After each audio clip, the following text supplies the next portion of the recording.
questo purtroppo lo sapevamo già da un po', a oggi non si sono manifestati privati che abbiano questo interesse.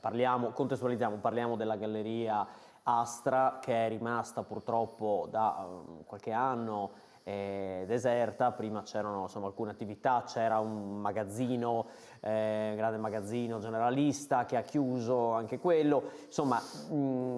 E mercato coperto, fuori, dentro, c'erano varie opzioni, no? E un progetto era stato presentato dalla coalizione Fontanini, che sosteneva Fontanini la seconda candidatura. Su quello la sovrintendenza e l'università hanno espresso un parere contrario, diciamo, e allora come comune abbiamo provato altre opzioni con diversi gradi di invasività sulla piazza, e questa è un'opzione. Ora mi permetta di ricordare questo: io ero qua in questo studio quando il vice sindaco Venanzi dava l'annuncio del progetto su Galleria Astra, mercato coperto, bene, grandi discussioni.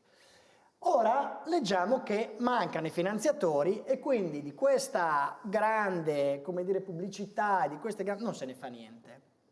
Io però osservo questo, state attenti.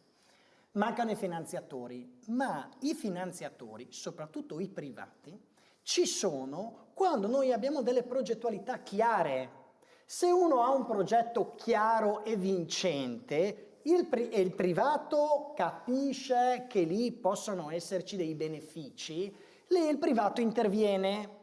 Dire non ci sono finanziamenti, non ci sono sponsor, equivale sostanzialmente a dire questo progetto non funziona. È uguale alle squadre di calcio: se tu hai una squadra forte, lo sponsor lo trovi immediatamente; se tu hai una squadra che non ha progettualità, lo sponsor si guarda bene prima di intervenire.